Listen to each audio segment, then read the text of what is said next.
초등학교 졸업식. 한 베트남 출신 엄마가 맨 뒷자리 구석에 앉아 있었어요. 시어머니가 소리쳤죠. 너 오늘 졸업식 꼭 가야겠니? 너 오늘 졸업식 꼭 가야겠니? 15년이었습니다. 매일 새벽 5시 기상 하녀 취급, 무시와 학대. 그러자 초등학생 아들이 말했습니다. 엄마, 왜 항상 참기만 해요? 사연 시작 전 꼭자 버튼 구독, 좋아요와 함께 어디서 듣고 계신지 댓글로 알려주세요. 반갑게 인사드리고 싶습니다. 새벽 5시, 린이 눈을 떴습니다. 알람도 없이 정확한 시간에 깨는 건 15년 동안 몸에 밴 습관이었죠. 옆에서 코 고는 남편 민수를 깨우지 않으려 숨을 죽이며 이불을 걷어냈어요. 복도로 나서는 발걸음도 조심스러웠습니다. 오래된 마루는 조금만 힘을 줘도 삐걱거렸거든요. 시어머니가 깨면 하루가 시작부터 지옥이니까요. 부엌으로 들어선 리는 가장 먼저 시어머니가 좋아하는 된장찌개 냄비를 올렸어요. 멸치와 다시마를 넣고 불을 켰죠. 15년. 결혼 중개업체를 통해 한국에 온 지 15년째였습니다. 서툰 한국말과 베트남 출신이라는 이유로 시댁 식구들에게 늘 눈칫밥을 먹어왔죠. 리나, 물 좀. 시어머니 방에서 날카로운 목소리가 들렸습니다. 리는 황급히 정수기로 달려가 컵에 물을 받았어요. 미지근하게 정확히 시어머니가 좋아하는 온도로요. 예, 어머님. 여기 있습니다. 쯧쯧. 이 물 온도도 제대로 못 맞춰? 미지근해야 한다고 몇 번을 말해야 하니? 시어머니는 물을 한 모금 마시고는 컵을 탁 내려놓았어요. 리는 고개만 숙였습니다. 하루에도 10번씩 반복되는 일이었죠. 사실 물은 정확히 미지근했어요. 하지만 트집 잡는 게 시어머니의 아침 일과였으니까요. 다시 부엌으로 돌아와 아침 식사를 준비했습니다. 밥을 푸고 김치를 담고 나물을 꺼내 정갈하게 그릇에 담았죠. 린의 손놀림엔 묘하게 기품이 있었어요. 컵을 드는 자세, 젓가락을 놓는 동작, 식탁을 닦는 모습까지. 결혼 중개업체로 베트남 시골에서 왔다고들 믿었지만 어딘가 배운 사람 같은 느낌이 났습니다. 하지만 시댁 식구들은 그런 걸 알아볼 리 없었어요. 그들 눈엔 리는 그저 베트남에서 온 가난한 며느리였으니까요. 7시. 식탁에 시어머니, 시아버지, 그리고 같은 집에 사는 시동생 부부가 둘러앉았습니다. 리는 늘 그렇듯 구석자리에 앉았죠. 언니, 이 나물간이 왜 이래요? 너무 싱거운데. 시동생 아내 은주가 젓가락을 내려놓았어요. 린보다 5살이나 어렸지만 늘 반말이었습니다. 서울 토박이 며느리라는 이유만으로요. 죄송해요. 제가 다시 만들. 아이고, 됐어요. 근데 언니, 오늘 준호 졸업식이죠? 공기가 싸해졌습니다. 네, 은주 씨. 거기 가실 거예요? 뭐? 다른 학부모들 많이 오시잖아요. 은주의 말투엔 가시가 돋쳐 있었어요. 외국인 엄마가 와서 창피하게 하지 말라는 뜻이 숨어 있었죠. 시어머니가 젓가락을 탁 내려놓았습니다. 그래, 리나. 너 오늘 졸업식 꼭 가야겠니? 준호 아빠가 가면 되는 거 아니냐? 하지만 준호가 엄마도 꼭 오라고 했어요. 에이, 애가 뭘 알아. 거기 가면 또 사람들이 쑥덕쑥덕 하는데. 우리 체면도 생각해야지. 린의 가슴이 철렁 내려앉았어요. 15년이었습니다. 이 집에 며느리로 산 지 15년. 단 한 번도 우리 며느리, 우리 린이란 말을 들어본 적이 없었죠. 늘 베트남의 외국인 며느리였습니다. 어머니, 린이도 엄마인데 당연히 가야죠. 남편 민수가 조심스럽게 말했어요. 하지만 목소리엔 힘이 없었습니다. 린을 변호하는 척하지만 결국 어머니 편을 드는 게 민수였으니까요. 너도 참 아직도 철이 안 들었구나. 아이 장래를 생각해야지. 리는 더 이상 아무 말도 하지 않았습니다. 대신 속으로 조용히 되뇌었죠. 준호야, 미안해. 엄마가 너한테 부끄러운 존재라서. 식사가 끝나고 설거지를 하는데 바닥에 신문이 떨어져 있었어요. 시어머니가 아침에 보던 경제면이었죠. 린이 무심코 주워들었습니다. 베트남 빈그룹, 한국 시장 투자 확대, 동남아 최대 복합기업.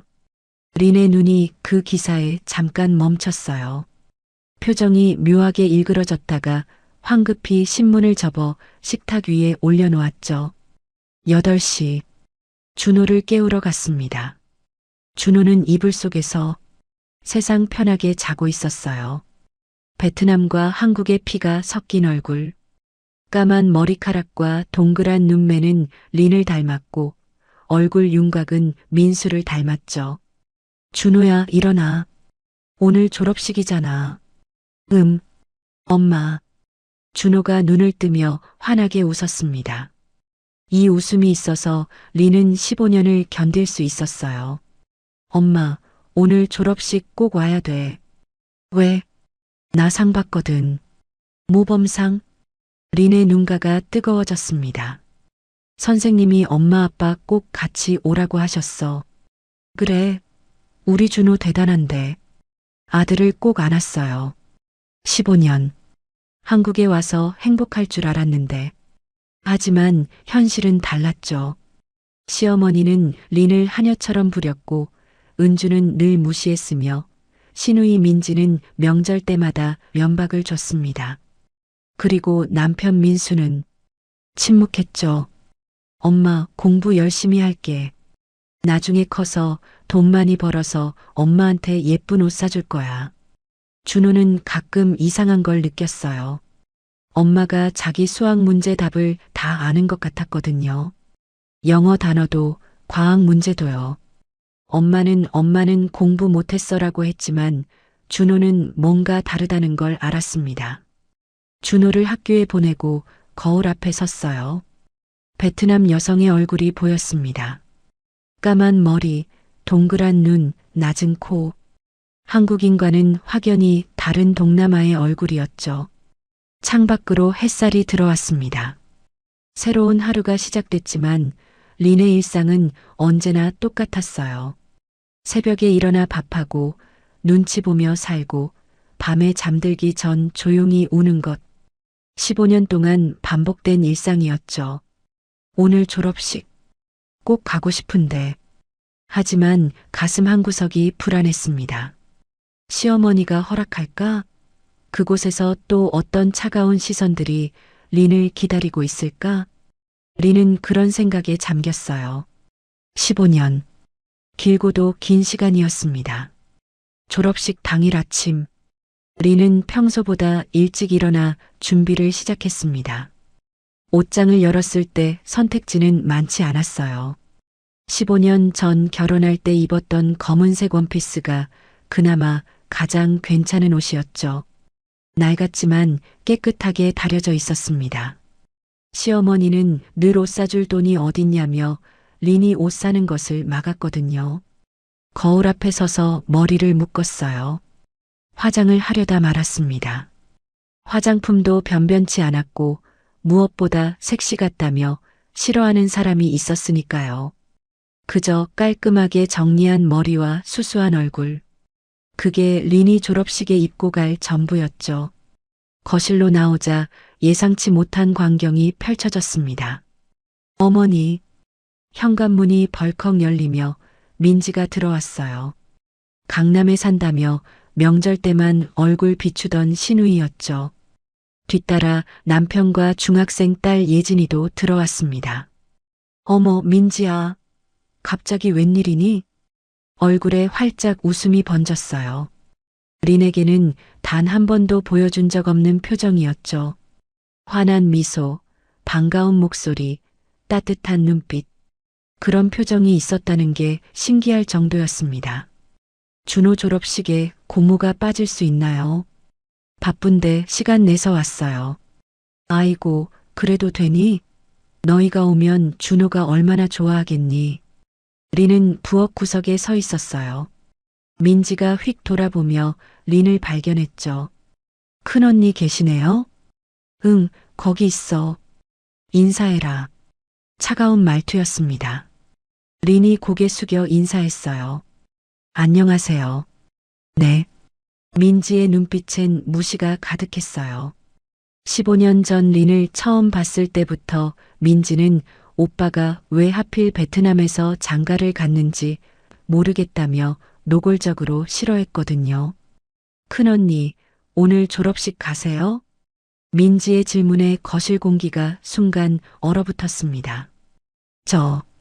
준호가 오라고 해서요. 아, 그러시구나. 민지가 잠시 뜸을 들이더니 조심스럽게 말을 이었어요. 근데 좀 그렇지 않나요?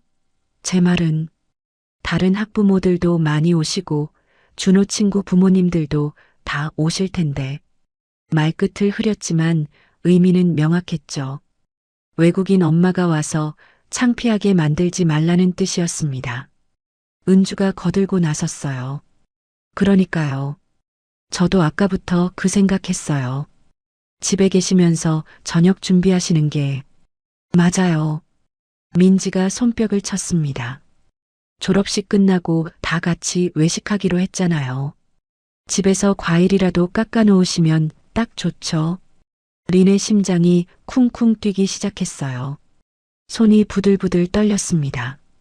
15년 동안 수없이 당했던 일이지만 오늘만큼은 참기 힘들었죠. 저도 가고 싶어요.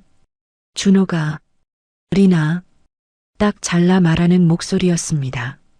내가 가고 싶은 건 알겠는데 오늘은 우리 가족끼리 조용히 다녀오자. 너도 알잖니? 사람들 시선이 어떤지. 준호한테도 안 좋아. 하지만 말씀이 맞아요. 이번엔 민수가 끼어들었어요. 하지만 이번에도 어머니 편이었죠. 리나, 미안한데 오늘은 내가 엄마 아빠 역할 다 할게. 상 받는 것도 내가 대신 받아올게. 린의 눈에서 눈물이 주르륵 흘러내렸습니다. 15년 동안 얼마나 많이 참았던가요? 얼마나 많이 울었던가요? 하지만 오늘만큼은 정말 가고 싶었어요. 바로 그때였습니다. 엄마는요? 방문이 벌컥 열리며 교복을 입은 준호가 나왔어요. 엄마는 준비 안 해요? 준호야, 오늘은 할머니랑 아빠랑 고모가 같이 갈게. 엄마는 집에서. 싫어요. 준호가 소리쳤습니다. 거실이 순간 조용해졌어요. 준호가 이렇게 큰 소리를 낸 건 처음이었죠. 저 엄마 없으면 안 가요. 선생님이 엄마 아빠 꼭 같이 오라고 하셨다고요. 준호야, 그게 아니고. 아빠도 왜 엄마 편 안 들어줘요? 할머니도 고모도 다 왜 엄마한테 그래요? 준호가 울먹이기 시작했어요. 린은 재빨리 아들에게 다가가 무릎을 꿇었습니다. 준호야, 괜찮아. 엄마는 괜찮아. 싫어요. 엄마도 나 낳아준 엄마인데. 왜 항상 참기만 해요? 준호야. 린이 아들을 꼭 안았어요. 가슴이 미어졌습니다. 아들이 엄마를 지키려 우는 모습. 린은 결심했죠. 뭐라고 하든 오늘은 꼭 졸업식에 가겠다고. 린이 똑바로 쳐다봤습니다. 15년 만에 처음으로 눈을 맞춘 거였죠. 저 갈게요. 조용히 있을게요. 뒤에 서 있을게요. 제발 가게 해주세요. 혀를 차는 소리가 났어요.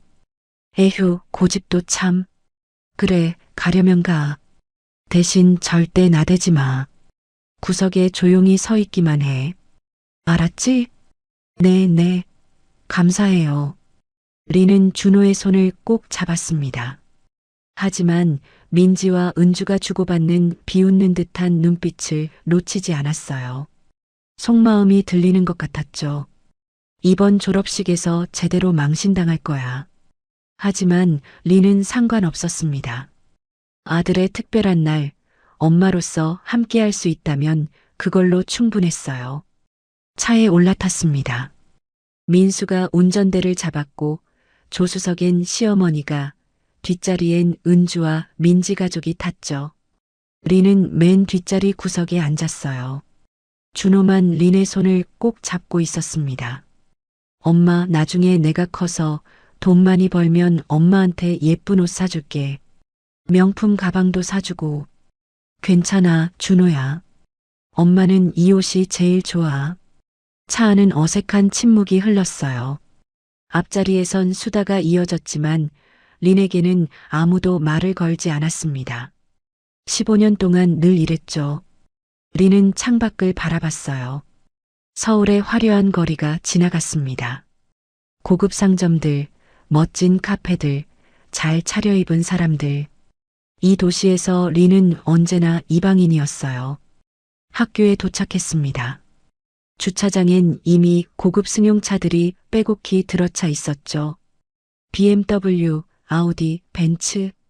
강남 학부모들의 경제력이 그대로 드러났습니다. 린은 가족들로부터 서너 걸음 떨어져 걸었어요. 경고가 귓가에 맴돌았죠. 나대지 마. 조용히 있어. 강당 입구에서 다른 학부모들이 반갑게 인사했습니다. 어머, 오랜만이에요.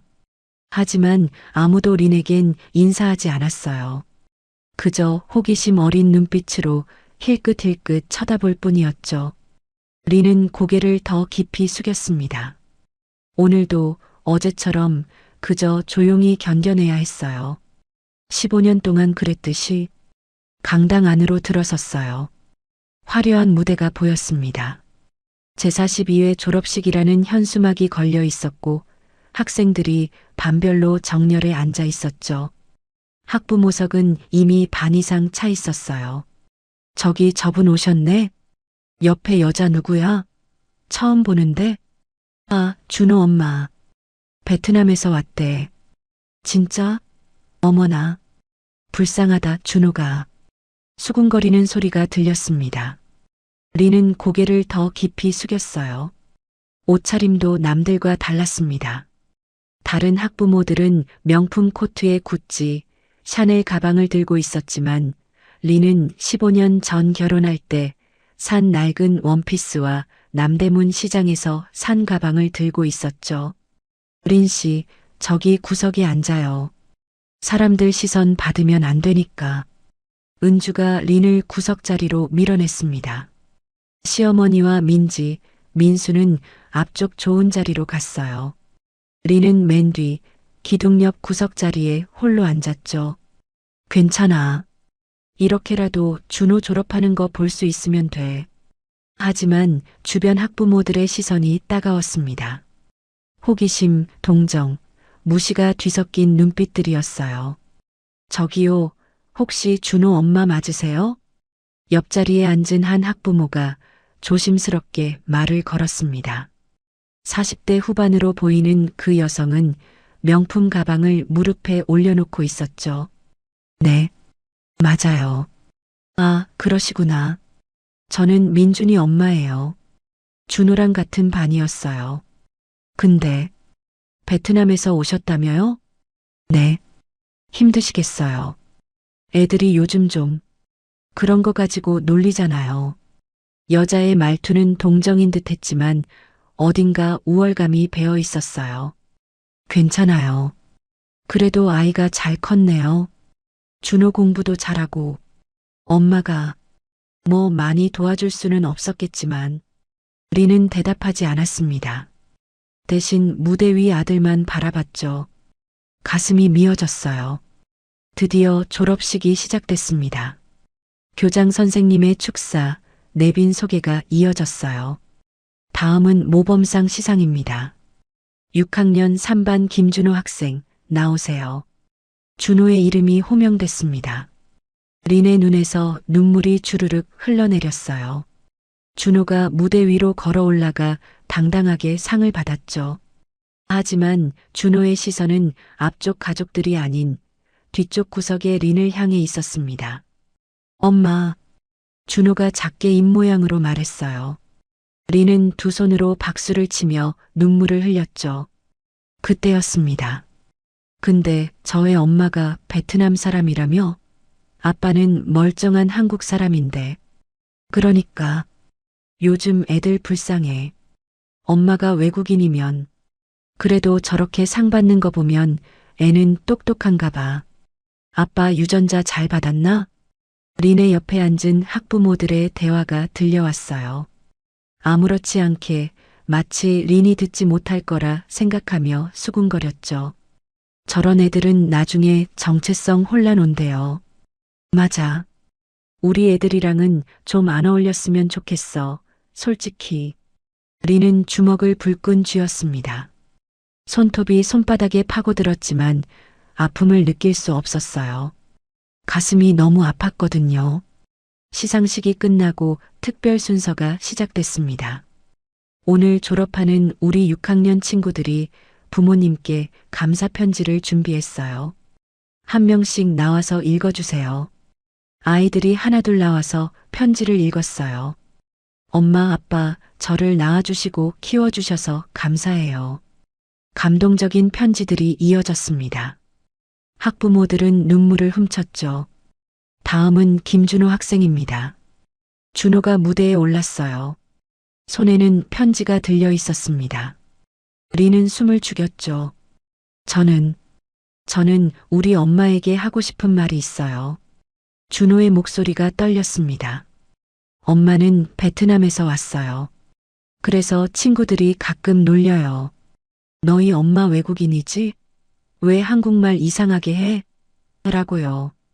강당이 조용해졌어요. 모든 시선이 준호에게 집중됐죠.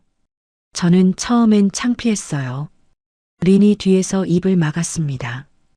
왜 우리 엄마는 다른 엄마들처럼 한국 사람이 아닐까? 왜 우리 엄마는 학교 행사에 잘 안 올까? 그게 다 엄마 때문이라고 생각했어요. 눈물이 주르륵 흘렀어요. 하지만 지금은 알아요. 엄마는 매일 새벽 5시에 일어나요. 할머니가 드실 음식을 만들고 저를 학교에 데려다 주고 숙제를 도와주고 제가 아플 때 밤새 간호해줘요. 준호의 목소리가 커졌습니다. 엄마는 한국말이 서툴지만 저를 위해 매일 공부해요. 엄마는 혼나도 무시당해도 아빠가 편 안 들어줘도 참아요. 왜요? 저 때문이에요. 제가 행복하길 바라시니까요. 강당이 숨죽였어요. 엄마는 한국 사람이 아니지만 세상에서 제일 좋은 엄마예요. 준호가 울먹였습니다. 엄마 사랑해요. 그리고 여기 계신 모든 분들께 말하고 싶어요. 준호가 목청껏 외쳤어요.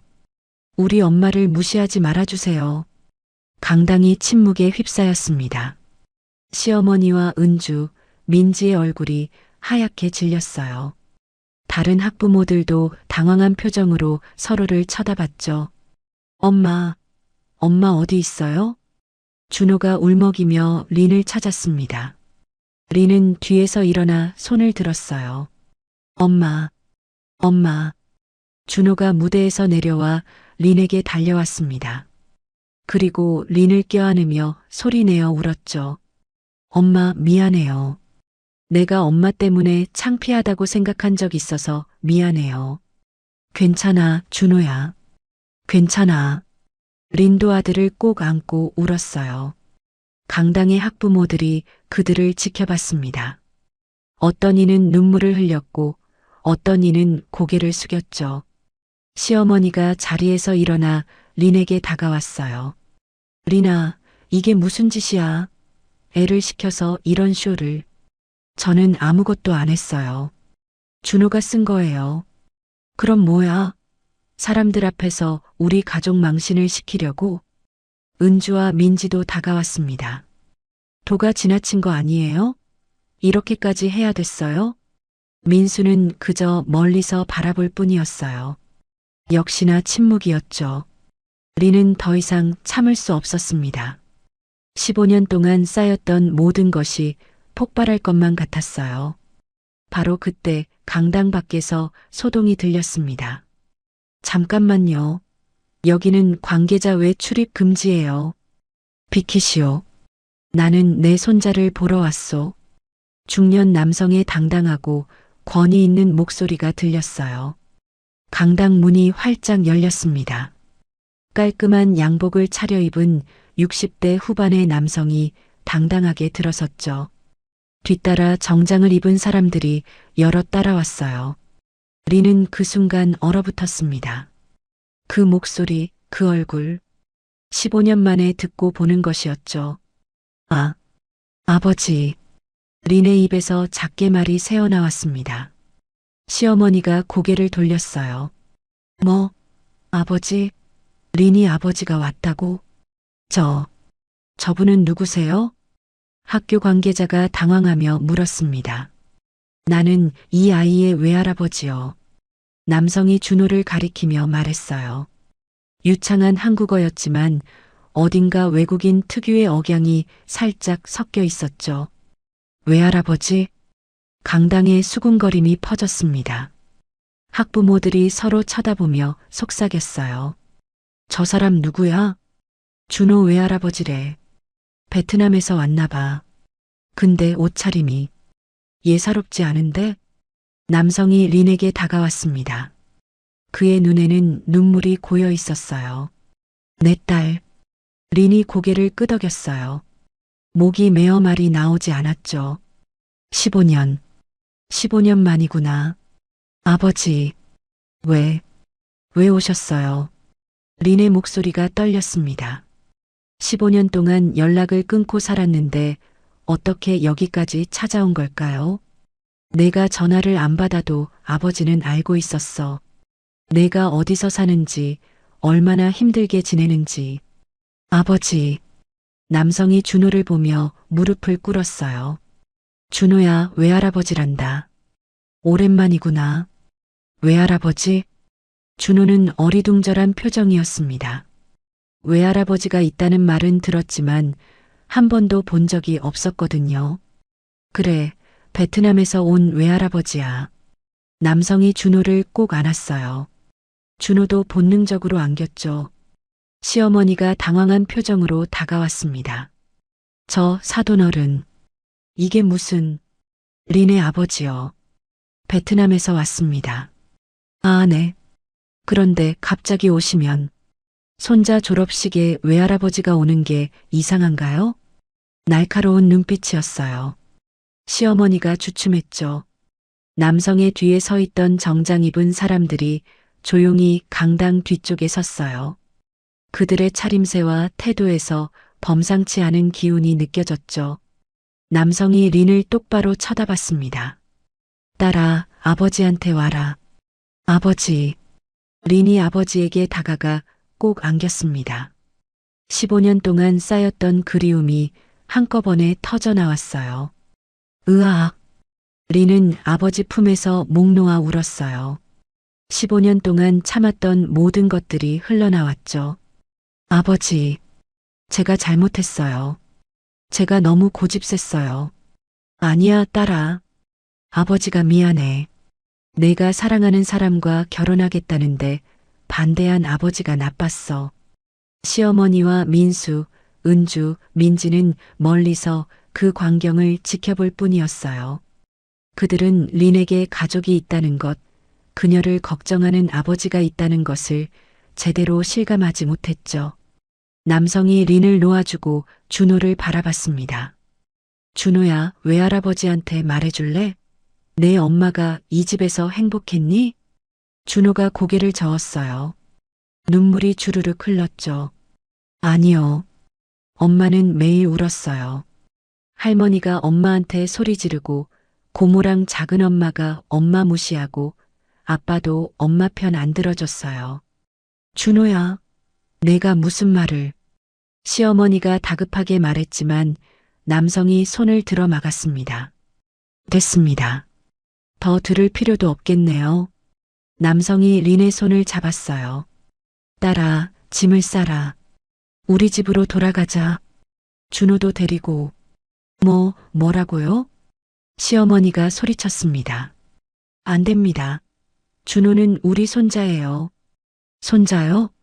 남성이 차갑게 웃었어요. 아까 학부모들이 뭐라고 했습니까?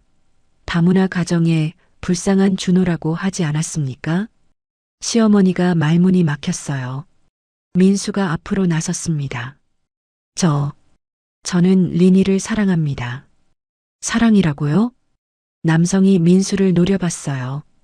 15년 동안 당신 어머니가 제 딸을 학대해도 당신은 침묵했습니다.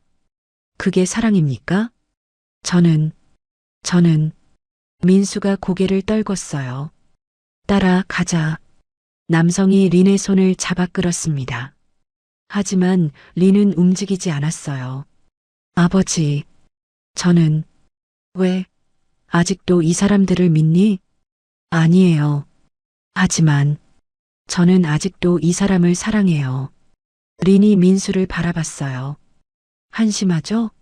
날 지켜주지도 못한 남자를. 하지만 준호는 여기서 태어나고 자랐어요. 친구들도 학교도 여기 있어요. 린이 깊은 숨을 쉬었습니다. 아버지, 조금만 더 시간을 주세요. 남성은 한참을 딸을 바라봤어요. 그리고 한숨을 쉬었죠. 알았어. 하지만 조건이 있어. 오늘부터 나는 서울에 머물 거야. 내가 또 한 번이라도 눈물 흘리는 걸 보면 그땐 무조건 데리고 간다. 네, 아버지. 남성이 시어머니 일행을 쏘아봤습니다. 명심하세요. 제 딸을 또 한 번이라도 함부로 대한다면 그땐 제가 가만히 있지 않겠습니다. 말투에는 강한 경고가 담겨 있었어요. 바로 그때였습니다. 회장님, 차량들이 도착했습니다. 뒤에 서 있던 비서 한 명이 작게 말했어요. 남성이 고개를 끄덕였죠. 여러분, 남성이 강당에 있는 모든 사람들을 향해 말했습니다. 창밖을 한번 보시죠. 학부모들이 일제히 창문 쪽으로 고개를 돌렸어요.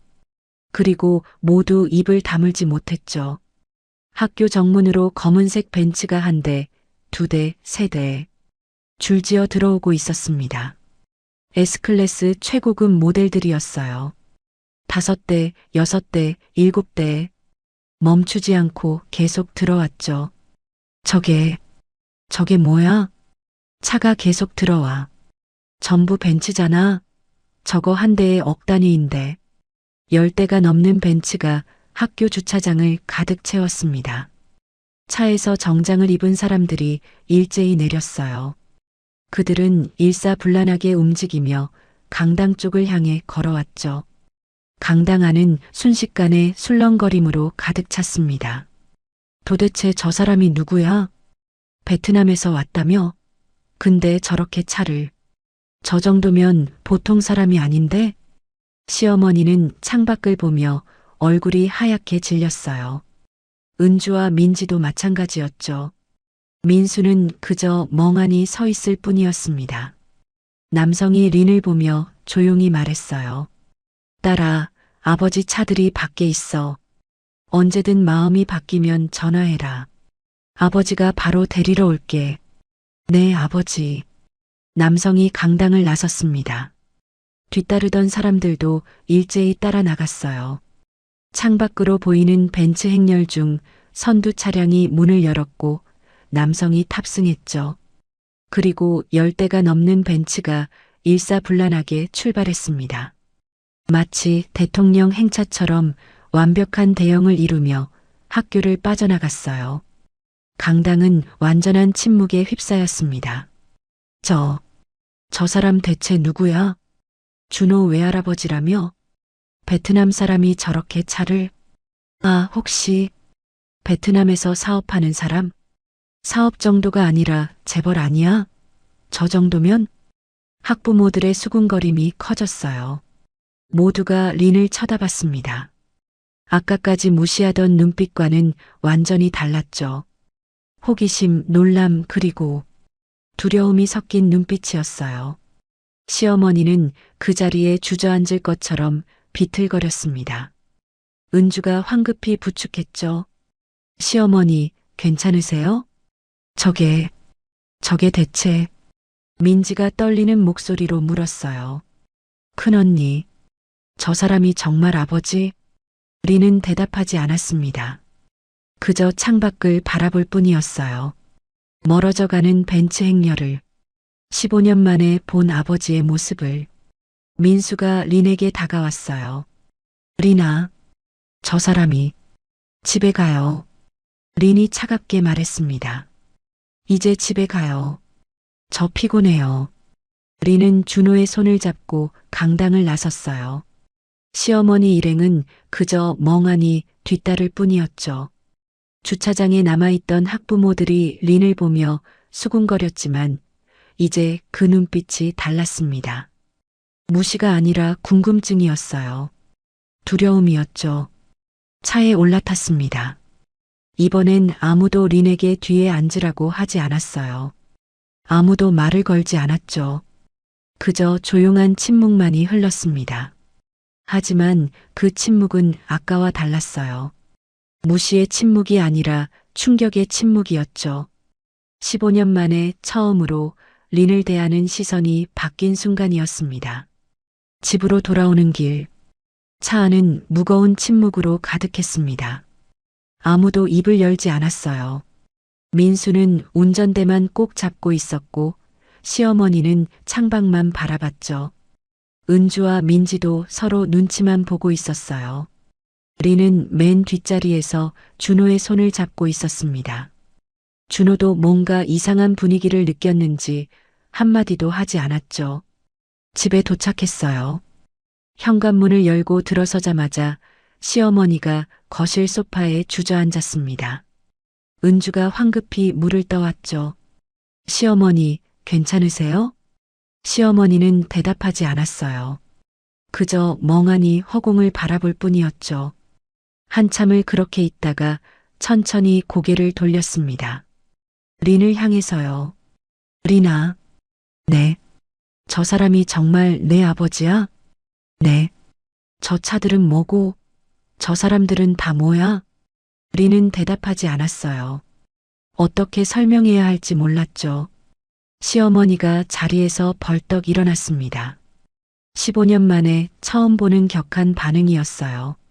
대답 안 해? 저 사람이 누구냐고. 벤츠를 10대 넘게 끌고 온 사람이 누구냐고. 그냥 아버지예요. 그냥이 어딨어. 시어머니가 소리쳤습니다. 린이 움찔했어요. 15년 동안 단 한 번도 얘기 안 했잖아. 내 아버지가 베트남에서 과일 장사한다고 했잖아. 저는 그런 말 한 적 없어요. 제가 아버지 직업을 말한 적이 없어요. 그냥 여기 계신 분들이 그렇게 생각하신 거예요. 시어머니의 얼굴이 불그락푸르락 했습니다. 그럼 뭐야? 저 사람이 대체 뭐 하는 사람이야? 린은 입술을 깨물었어요. 15년 동안 숨겨왔던 비밀. 이제 말해야 할 때인 걸까요? 말 안 해? 시어머니가 다가왔습니다. 린 바로 앞까지요. 너 뭐 숨긴 거 있지? 15년 동안 우릴 속인 거야? 아니에요. 아니긴 뭐가 아니야. 저렇게 차를 끌고 오는 사람이 평범한 사람일 리가 없잖아. 민지가 끼어들었어요. 큰언니, 솔직하게 말해요. 아버지가 대체 뭐 하는 사람이에요? 그냥 사업을 해요. 사업? 무슨 사업인데 저렇게 차를? 은주도 거들었습니다. 언니, 우리 속인 거예요? 15년 동안? 저는 아무도 속이지 않았어요. 린의 목소리가 떨렸습니다. 제가 언제 거짓말했어요? 그냥 여러분이 물어보지 않았을 뿐이에요. 물어보지 않았다고? 시어머니가 비웃었어요. 내가 결혼 중개로 왔다며? 베트남 시골에서 가난하게 살다가 한국에 시집 온 거라며? 그건 맞아요. 맞긴 뭐가 맞아. 저런 아버지를 둔 애가 가난해? 시어머니가 손가락으로 린을 가리켰습니다. 너 우릴 무시했지? 15년 동안 속으로 비웃었지? 이것들이 나를 무시하네. 내가 누군지도 모르고 그렇게 생각했지? 아니에요. 저는 진심으로. 진심? 무슨 진심? 시어머니의 목소리가 커졌어요. 너 처음부터 우릴 시험한 거잖아. 가난한 척하면서 우리가 어떻게 대하나 지켜본 거지. 린은 아무 말도 할 수 없었어요. 어떤 면에선 맞는 말이었으니까요. 민수가 나섰습니다. 어머니, 진정하세요. 린이 얘기를 들어봐야. 너도 닥쳐. 시어머니가 아들에게 소리쳤어요. 너도 속은 거야. 15년 동안 내 마누라가 누군지도 모르고. 저는 린이가 누구든 상관없어요. 상관없긴. 우리가 얼마나 바보같이 보였겠어. 시어머니가 린을 노려봤습니다. 15년 동안 우리한테 구박받으면서 속으로 얼마나 웃었어? 얼마나 통쾌했어? 아니에요. 저는 정말 나가. 시어머니가 소리쳤습니다. 당장 이 집에서 나가. 나가란 말이야. 어머니. 민수가 놀라서 말렸어요. 그게 무슨 말씀이세요? 닥쳐. 저런 거짓말쟁이랑 같이 못 살아. 당장 나가. 하지만 여기는 린이 집이기도 한데요. 집? 무슨 집? 내 집이야, 내 집. 시어머니가 흥분해서 소리쳤어요. 당장 짐 싸서 나가. 안 그러면 내가 나갈 거야. 린은 그 자리에 서 있었습니다. 15년이었어요. 15년 동안 참았던 모든 게 이렇게 끝나는 걸까요? 엄마. 준호가 린의 옷자락을 잡았어요. 눈에 눈물이 가득했죠. 우리 어떻게 돼요? 린이 준호를 안았습니다. 괜찮아, 준호야. 엄마가 어떻게든 할게. 어떻게든 하긴. 시어머니가 비웃었어요. 그래, 내 아버지한테 가면 되지. 저렇게 차 몰고 다니는 사람이면 너희 얼마든지 먹여 살리겠다. 린은 더 이상 참을 수 없었어요. 15년 동안 쌓인 모든 게 폭발했죠. 그래요. 가면 돼요. 저 이제 안 참을 거예요. 린의 목소리가 떨렸습니다. 15년 동안 하녀처럼 살았어요. 매일 새벽 5시에 일어나 밥하고 눈치 보고 무시당하고 그래도 참았어요. 왜요? 사랑 때문이에요. 민수 오빠를 사랑했으니까요. 민수가 린에게 다가왔어요. 린아. 하지만 이제 알았어요. 사랑만으로는 안 된다는 걸. 존중이 없는 사랑은 의미가 없다는 걸. 린이 준호의 손을 잡았습니다. 준호야, 짐 싸자. 우리 나가자. 응, 엄마. 준호가 고개를 끄덕였어요. 린은 방으로 들어가 옷가방을 꺼냈습니다. 많지 않았어요. 15년 동안 산 옷이 가방 하나에 다 들어갔죠. 준호 옷도 챙겼어요. 거실로 나왔을 때 시어머니는 소파에 앉아 있었습니다. 은주와 민지는 어색하게 서 있었고 민수는 창밖만 바라보고 있었죠. 가요. 린이 조용히 말했어요. 15년 동안 감사했어요. 린은 준호와 함께 현관문을 열었습니다. 밖으로 나서는 순간 민수가 뛰어왔어요. 린아, 미안해. 정말 미안해. 괜찮아요. 린이 쓸쓸하게 웃었어요. 이제 괜찮아요. 문을 닫았습니다. 15년을 살았던 집. 하지만 한 번도 자기 집 같지 않았던 곳이었죠. 린은 준호와 함께 골목을 걸었어요. 어디로 가야 할까요? 갈 곳이 없었습니다. 핸드폰을 꺼냈어요. 15년 동안 단 한 번도 누르지 않았던 번호. 손가락이 떨렸죠. 통화 버튼을 눌렀습니다. 여보세요, 딸아. 아버지의 목소리가 들렸어요. 아버지, 제가 알아. 다 알고 있어. 주소 보내라. 아버지가 지금 바로 갈게. 네. 전화를 끊었어요. 린은 준호를 꼭 안았습니다.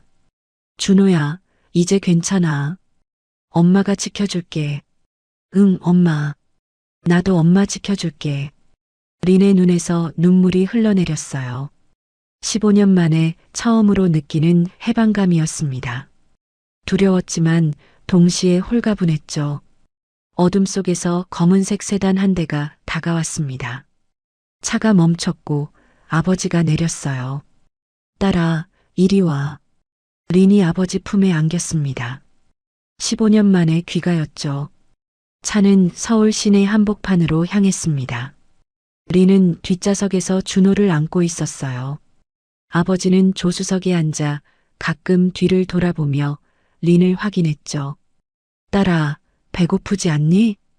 괜찮아요, 아버지. 준호는? 저도 괜찮아요, 외할아버지. 하지만 준호의 배에서 꼬르륵 소리가 났습니다. 린이 준호를 꼭 안았어요. 조금만 참아, 준호야. 차가 멈췄습니다. 린이 창밖을 보니 서울에서 가장 유명한 5성급 호텔이었어요. 반짝이는 조명, 화려한 입구, 붉은 카펫까지 깔려 있었죠. 여기가, 내려라. 여기서 묵을 거야. 하지만 아버지, 여기는 너무 비싸. 걱정하지 마라. 아버지가 차에서 내렸어요. 린과 준호도 따라 내렸죠. 호텔 직원들이 일제히 고개를 숙이며 인사했습니다. 응우엔 회장님, 어서 오십시오. 응우엔 회장? 린이 작게 중얼거렸어요. 호텔 직원들이 깍듯하게 안내했죠. 프레지덴셜 스위트룸 준비되었습니다. 이쪽으로 오십시오. 엘리베이터를 타고 최상층으로 올라갔어요. 문이 열리자 눈부신 공간이 펼쳐졌습니다. 거실만 해도 시댁집 크기였죠. 바닥부터 천장까지 이어진 통유리창 너머로 서울의 야경이 한눈에 보였어요. 와, 준호가 감탄했습니다. 엄마, 여기 정말 크다. 그래. 린은 어리둥절했어요. 이 모든 게 현실 같지 않았죠. 일단 씻고 옷 갈아입어라. 새 옷 준비해뒀어. 아버지가 방을 가리켰습니다. 린이 들어가 보니 침대 위에 명품 옷들이 놓여 있었어요. 가격표를 보니 수백만 원짜리였죠. 아버지, 이건 너무... 입어. 15년 동안 제대로 된 옷 한 벌 못 사 입었잖니. 린은 옷을 만졌어요. 부드러운 캐시미어 소재. 눈물이 났죠. 씻고 옷을 갈아입었습니다. 거울을 보니 낯선 사람이 서 있었어요. 15년 만에 제대로 된 옷을 입은 자신의 모습이었죠. 거실로 나오니 준호도 새 옷을 입고 있었어요. 명품 브랜드 아동복이었죠. 엄마, 나 멋있어? 그럼 우리 준호 정말 멋있어. 아버지가 룸서비스를 주문했습니다. 곧 호텔 직원들이 카트를 밀고 들어왔어요. 스테이크, 랍스터, 각종 요리들이 테이블을 가득 채웠죠. 먹어라. 실컷 먹어. 세 사람은 조용히 식사를 했어요. 린은 15년 만에 이렇게 좋은 음식을 먹었습니다. 눈물이 계속 났죠. 식사가 끝나고 준호가 방으로 들어갔어요. 린과 아버지만 남았습니다. 딸아. 네, 아버지. 이제 아버지한테 말해줄래? 15년 동안 무슨 일이 있었는지. 린은 한참을 망설이다 입을 열었어요. 15년 전, 서울대에서 MBA 공부하고 있을 때 민수 오빠를 만났어요. 그래. 아버지는 반대하셨죠. 평범한 집안이라고, 우리 집안과 안 맞는다고. 아버지가 고개를 끄덕였어요. 하지만 저는 사랑이 전부라고 생각했어요. 신분이나 돈보다 진짜 사랑이 중요하다고요. 그래서 아버지와 싸우고 나왔구나. 네. 모든 걸 버렸어요. 빈그룹 상속도, 유학생 신분도, 아버지와의 연락도, 결혼 중개업체로 온 척했어요. 린의 목소리가 떨렸습니다. 만약 민수 오빠 가족이 가난한 베트남 며느리도 진심으로 대해준다면 그때 진실을 밝히고 아버지한테도 인정받으려고 했어요. 하지만 15년 동안 단 한 번도 가족으로 대접받지 못했어요. 린이 울기 시작했어요.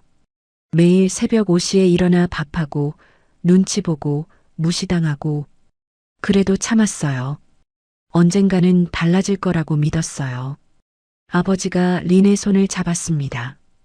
미안하다, 딸아. 아버지가 15년 전에 너무 고집을 부렸어. 내 선택을 존중했어야 했는데. 아니에요, 아버지. 아버지 말씀이 맞았어요. 하지만 넌 15년 동안 고생했잖니.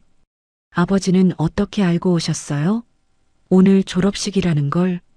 아버지가 쓸쓸하게 웃었어요. 사설 탐정을 고용했어. 15년 동안 내 소식을 계속 들었지. 내가 얼마나 힘들게 사는지, 어떻게 무시당하는지 다 알고 있었어. 아버지. 하지만 참았어. 내가 전화하기를 기다렸지. 내 선택을 존중하고 싶었으니까. 근데 오늘은 더 이상 못 참겠더구나. 아버지의 눈에 눈물이 맺혔어요.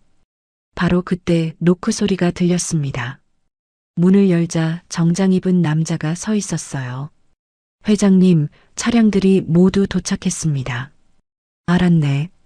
아버지가 린을 보며 말했어요. 딸아, 아버지가 내일 할 일이 있어. 오늘은 푹 쉬어라. 무슨 일이신데요? 내 시댁에 인사 좀 하러 가야지. 린이 놀라서 물었어요. 아버지, 무슨... 걱정하지 마라.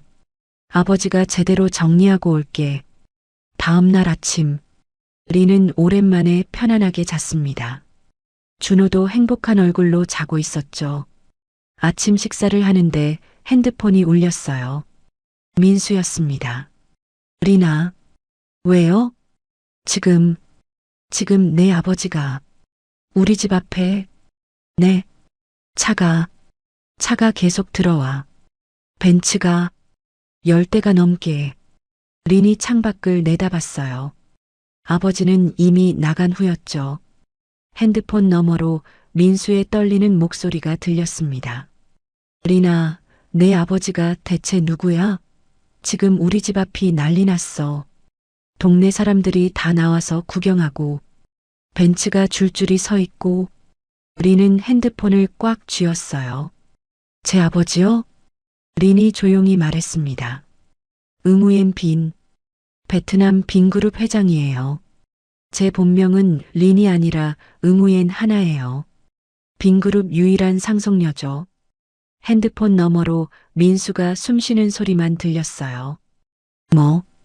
뭐라고? 15년 동안 숨겼어요. 가난한 베트남 여성인 척했죠. 왜냐고요? 진짜 사랑을 시험하고 싶었어요.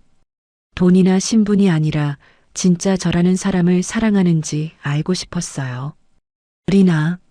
하지만 15년 동안 단 한 번도 사랑받지 못했어요. 무시당하고 학대받고 하녀처럼 살았죠. 린의 목소리는 차가웠습니다. 이제 알겠어요. 사랑만으로는 안 된다는 걸. 존중이 없는 사랑은 사랑이 아니라는 걸. 전화를 끊었어요. 린은 창밖을 바라봤습니다. 서울의 아침이 밝아오고 있었죠. 준호가 다가와 린의 손을 잡았어요. 엄마, 이제 우리 어떻게 돼요?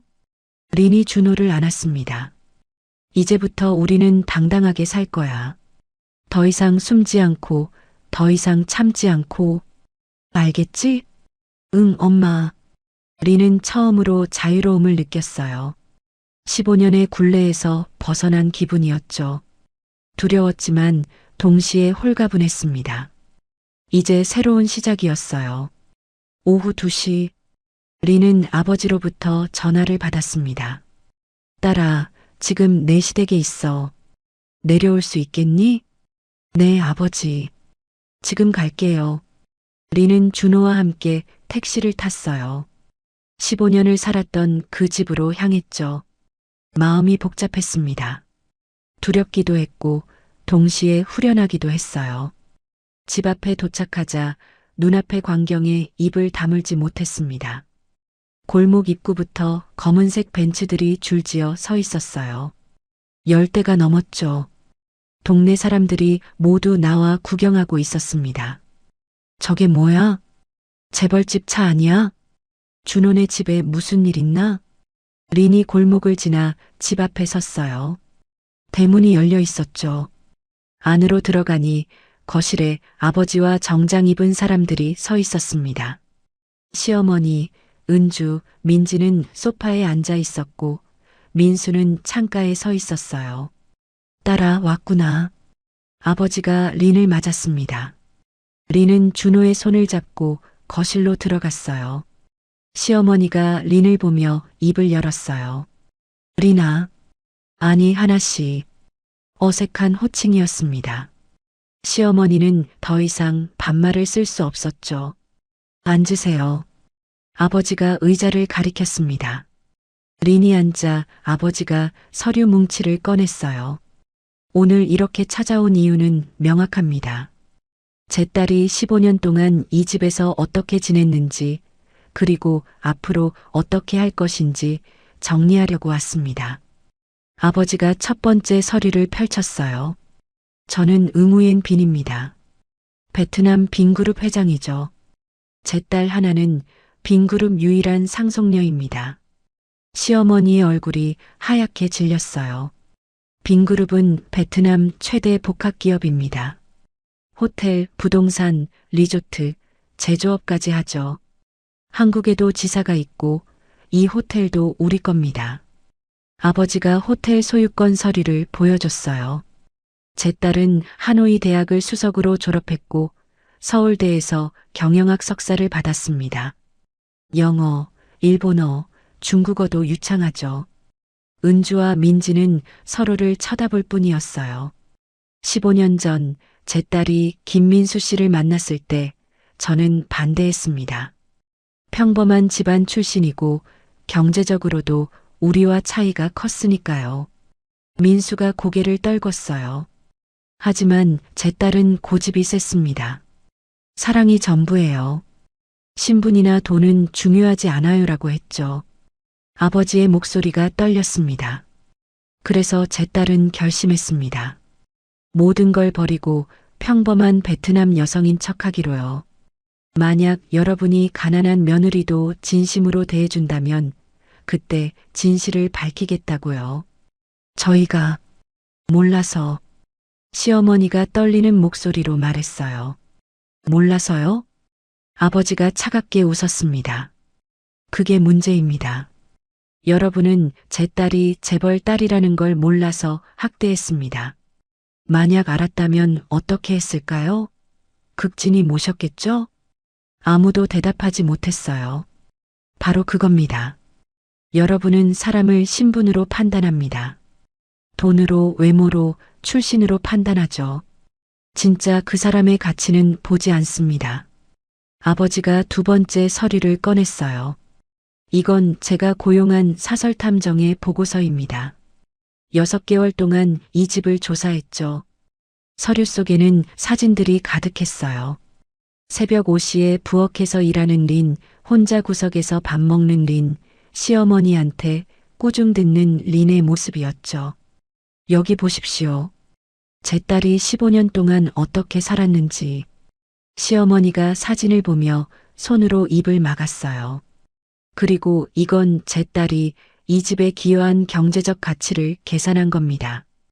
가사노동, 육아, 간병, 시급으로 환산하면 약 3억입니다. 3억? 민수가 중얼거렸어요. 네. 제 딸은 15년 동안 무보수로 일했습니다. 아니, 학대받으며 일했죠. 아버지가 세 번째 서류를 꺼냈습니다. 이건 제 딸의 재산 목록입니다. 빈그룹 주식 20%, 베트남 부동산 여러 채, 그리고 해외 계좌에 있는 자산까지 합치면 아버지가 숫자를 말했어요. 시어머니 일행은 그 액수에 기절할 듯 했죠. 제 딸은 이 모든 걸 버리고 여러분 집에 왔습니다. 사랑 때문에요. 아버지가 린을 보았어요. 하지만 15년 동안 단 한 번도 사랑받지 못했습니다. 침묵이 흘렀습니다. 시어머니가 입을 열었어요. 저희가 정말 잘못했습니다. 시어머니가 자리에서 일어나 린 앞에 무릎을 꿇었어요. 하나씨, 아니, 며느리, 용서해 주세요. 은주와 민지도 무릎을 꿇었습니다. 저희가 너무 몰랐어요. 하나 언니가 이렇게 큰 희생을 하신 줄. 민수가 린 앞으로 왔어요. 눈에 눈물이 가득했죠. 리나, 하나야. 나는 내가 누구든 상관없어. 재벌 딸이든 가난한 베트남 여성이든 나한테는 그냥 내가 사랑하는 사람이야. 그 말을 15년 전에 했어야죠. 린이 차갑게 말했습니다. 15년 동안 침묵했잖아요. 어머니가 저를 학대해도 은주 씨와 민지 씨가 무시해도 한 번도 제 편을 들지 않았어요. 미안해. 정말 미안해. 민수가 무릎을 꿇었어요. 나는 겁쟁이였어. 한심한 남편이었어. 하지만 이제는 달라질게. 제발 한 번만 기회를. 린은 한참을 민수를 바라봤습니다. 15년의 세월이 스쳐 지나갔죠. 저는 용서할 수 없어요. 린이 조용히 말했습니다. 지금 당장은요. 15년의 상처가 하루아침에 사라지지 않아요. 하나야. 하지만 린이 깊은 숨을 쉬었어요. 기회를 드릴게요. 진짜 변할 수 있는 기회를요. 린이 가방에서 서류를 꺼냈습니다. 이건 제가 준비한 가족 계약서예요. 앞으로 우리 가족이 지켜야 할 규칙이죠. 서류를 펼쳤어요. 첫째, 서로를 존중합니다. 신분이나 출신이 아니라 사람으로서요. 둘째, 집안일은 공평하게 나눕니다. 셋째, 준호를 차별하지 않습니다. 넷째, 중요한 결정은 함께 상의합니다. 린이 서류를 테이블에 놓았어요. 여기 서명하시는 분들만 앞으로 제 가족입니다. 서명하지 않으시면 저는 준호와 함께 베트남으로 갑니다. 시어머니가 펜을 들었어요. 손이 떨렸죠. 서명할게. 제가 잘못했어. 15년 동안 정말 잘못했어. 시어머니가 서명했습니다. 이어서 민수, 은주, 민지도 서명했어요. 좋습니다. 아버지가 서명을 확인했어요. 하지만 명심하십시오. 제 딸을 또 한 번이라도 함부로 대한다면 그땐 제가 가만히 있지 않겠습니다. 아버지가 마지막 서류를 꺼냈습니다. 그리고 제가 준비한 게 하나 더 있습니다. 하나와 준호를 위한 새집입니다. 서류 속에는 강남의 고급 아파트 사진이 있었어요. 300평 펜트하우스입니다. 이제 제 딸은 더 이상 눈치 보며 살지 않을 겁니다. 시어머니가 고개를 숙였어요. 린이 일어났습니다. 저는 이제 가볼게요. 생각할 시간이 필요해요. 하나야. 민수가 붙잡으려 했지만 린은 돌아서지 않았어요. 연락할게요. 제 답은 나중에 드릴게요. 린은 준호와 함께 집을 나섰습니다. 뒤에서 민수의 흐느끼는 소리가 들렸지만 돌아보지 않았어요. 벤치에 탑승했습니다. 아버지가 린의 어깨를 토닥였어요. 잘했어, 딸아. 아버지, 제가 잘한 걸까요? 그래. 내 자존심을 지켰어. 그게 제일 중요해. 린은 창밖을 바라봤습니다. 15년을 살았던 그 집이 점점 멀어졌어요. 이제 무엇을 선택해야 할까요? 용서일까요? 아니면 새로운 시작일까요? 린은 아직 답을 몰랐습니다. 6개월이 흘렀습니다. 강남의 펜트하우스. 통유리창 너머로 서울의 전망이 한눈에 들어왔어요. 린은 아침 햇살을 받으며 커피를 마시고 있었죠. 더 이상 새벽 5시에 일어나지 않아도 됐습니다. 아침은 준호와 함께 여유롭게 먹었어요.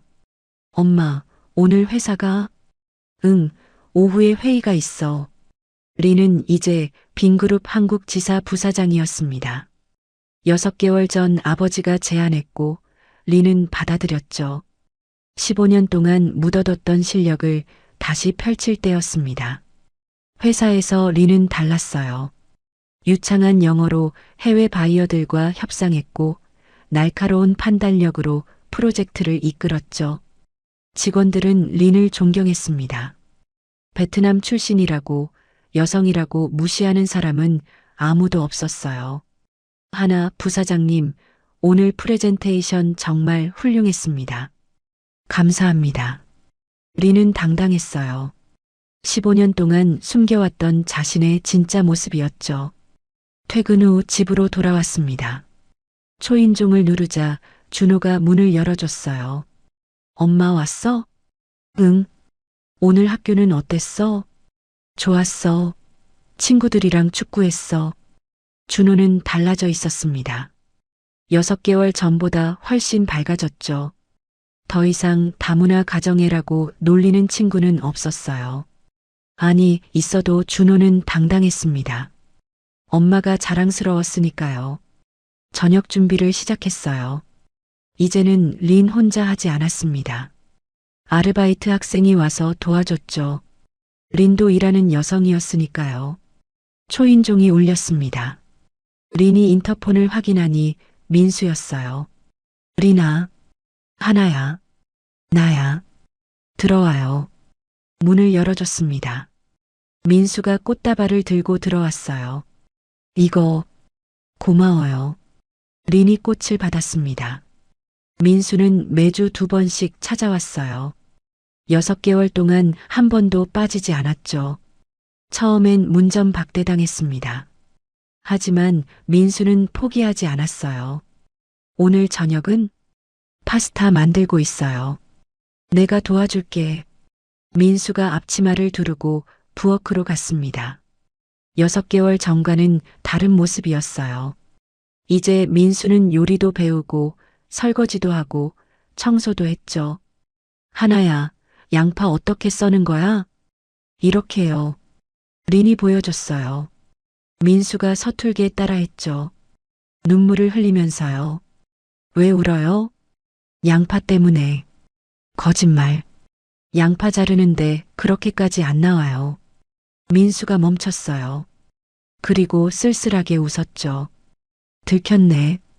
하나야, 나는 15년 동안 내가 이렇게 일하는지 몰랐어. 매일 이걸 했다는 게 믿기지가 않아. 이제 알았으면 됐어요. 저녁 식사.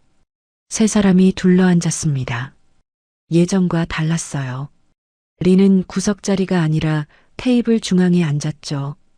아빠, 이거 맛있어. 그래, 다행이다. 민수가 환하게 웃었어요. 식사 후 민수가 설거지를 했습니다. 린은 거실에서 서류를 보고 있었죠. 민수가 다가왔어요. 하나야, 나한테 기회를 줄 수 있을까? 린이 민수를 봤습니다. 6개월 동안 지켜봤어요. 정말 변하려고 노력하는 거 알아요. 그럼. 하지만 아직은 아니에요. 민수의 얼굴이 어두워졌어요. 하지만 포기하지는 마요. 계속 노력해줘요. 언젠가는 제 마음이 열릴지도 몰라요. 고마워, 하나야. 정말 고마워. 민수가 일어섰습니다. 그럼 나는 갈게. 다음 주 토요일에 또 올게. 그래요. 민수가 나간 후 린은 창밖을 바라봤어요. 15년의 상처가 6개월 만에 아물 수는 없었습니다. 하지만 조금씩, 아주 조금씩 나아지고 있었죠. 다음 날은 토요일이었습니다. 초인종이 울렸어요. 이번엔 시어머니였죠. 하나야, 들어가도 될까? 들어오세요. 시어머니가 조심스럽게 들어왔습니다. 손에는 김치통을 들고 있었어요. 내가 김치를 담갔어. 내가 좋아하는 백김치. 감사해요. 시어머니가 거실에 앉았어요. 린이 차를 내왔죠. 하나야, 나는 매일 후회해. 15년 동안 널 어떻게 대했는지. 이제 그만하세요. 아니야. 말해야 해. 시어머니의 눈에 눈물이 맺혔어요. 나는 내가 베트남 사람이라서 무시했어. 가난하다고 생각해서 함부로 대했지. 하지만 그게 아니었어. 내가 누구든 어디서 왔든 나는 며느리를 존중했어야 했어. 알아요. 용서해 줄 수 있을까? 린은 한참을 생각했습니다. 저도 노력할게요. 시간이 필요해요. 고마워, 하나야. 정말 고마워. 시어머니가 일어서며 준호를 봤어요.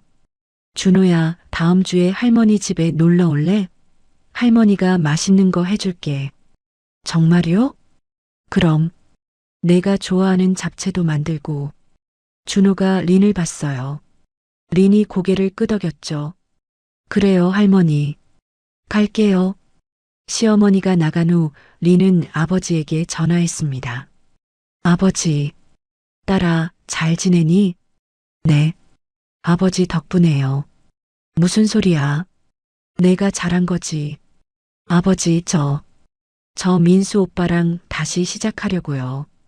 전화 너머로 아버지가 한숨 쉬는 소리가 들렸어요. 정말 괜찮겠니? 네. 시간이 걸리겠지만 저는 아직도 그 사람을 사랑해요. 알았어. 내 선택을 존중할게.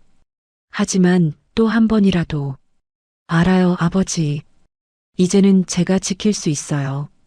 15년 전에 제가 아니니까요. 그래, 딸아. 넌 이제 강해졌어. 전화를 끊고 린은 거울을 봤습니다. 거울 속 린은 달라져 있었어요.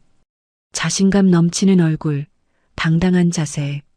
이제는 누구의 눈치도 보지 않는 여성이었죠. 한 달 후, 린은 시댁을 방문했습니다. 준호와 함께요. 하나야, 어서 와. 시어머니가 반갑게 맞아줬어요. 집안은 깨끗했고 맛있는 음식 냄새가 났죠. 제가 도와드릴게요. 아니야, 내가 왜? 앉아 있어. 하지만 린은 부엌으로 갔어요. 시어머니와 함께 음식을 준비했죠. 이번엔 명령받아서가 아니었습니다. 스스로 선택한 거였어요. 저녁 식사, 온 가족이 모였습니다. 시어머니, 민수, 은주, 민지, 그리고 린과 준호까지요. 건배. 모두가 잔을 들었어요. 웃음소리가 넘쳤죠. 15년 만에 처음으로 린은 이 집에서 편안함을 느꼈습니다. 식사 후 민수가 린에게 다가왔어요. 하나야, 산책할래? 좋아요. 두 사람은 집 근처 공원을 걸었습니다. 11월에 선선한 바람이 불었어요. 하나야, 나는 매일 후회해. 15년 동안 내 편을 들지 못한 것 알아요. 하지만 이제는 달라. 누가 뭐라고 해도 난 내 편이야. 세상이 다 반대해도. 민수가 린의 손을 잡았습니다. 다시 시작할 수 있을까? 우리. 린은 민수를 봤어요. 15년의 시간이 지나갔죠. 아픔도 눈물도 상처도. 하지만 동시에 사랑도 있었습니다. 천천히 해요. 서두르지 말고. 그래. 천천히. 평생 걸려도 괜찮아. 두 사람은 손을 잡고 걸었어요. 앞으로 갈 길이 멀었습니다. 하지만 이제 린은 혼자가 아니었어요. 아버지도 준호도 그리고 변하려고 노력하는 가족들도 있었죠. 그날 밤 린은 펜트하우스로 돌아왔습니다. 준호는 벌써 잠들어 있었어요. 린은 아들의 이마에 키스했죠. 잘 자, 우리 준호. 창밖을 바라봤습니다. 서울의 야경이 반짝였어요. 15년 전 이 도시에 왔을 때를 떠올렸죠. 사랑에 가득 찬 28살의 린. 모든 걸 버리고 왔던 그때. 이제 린은 43살이었습니다. 많은 걸 잃었지만 동시에 많은 걸 얻었어요. 자신감, 당당함, 그리고 진짜 자신의 가치를요. 핸드폰이 울렸어요. 민수였죠. 잘 들어갔어? 응. 하나야, 사랑해. 오늘도 내일도 평생. 나도. 전화를 끊고 린은 미소 지었습니다. 15년의 어둠이 지나고 이제 빛이 보였어요. 완벽한 해피엔딩은 아니었죠. 하지만 그게 인생이었습니다. 완벽하지 않아도 조금씩 나아지면 되는 거였어요. 린은 침대에 누웠습니다. 편안한 침대, 따뜻한 이불. 더 이상 눈치 보지 않아도 되는 집. 15년 만에 찾은 평화였어요. 내일도 해가 뜰 겁니다. 그리고 리는 또다시 당당하게 하루를 시작할 거예요. 빙그룹 부사장으로, 준호의 엄마로, 그리고 의무엔 하나로서요. 오늘 사연 마음에 드셨기를 바라며 구독과 좋아요 꼭 부탁드립니다.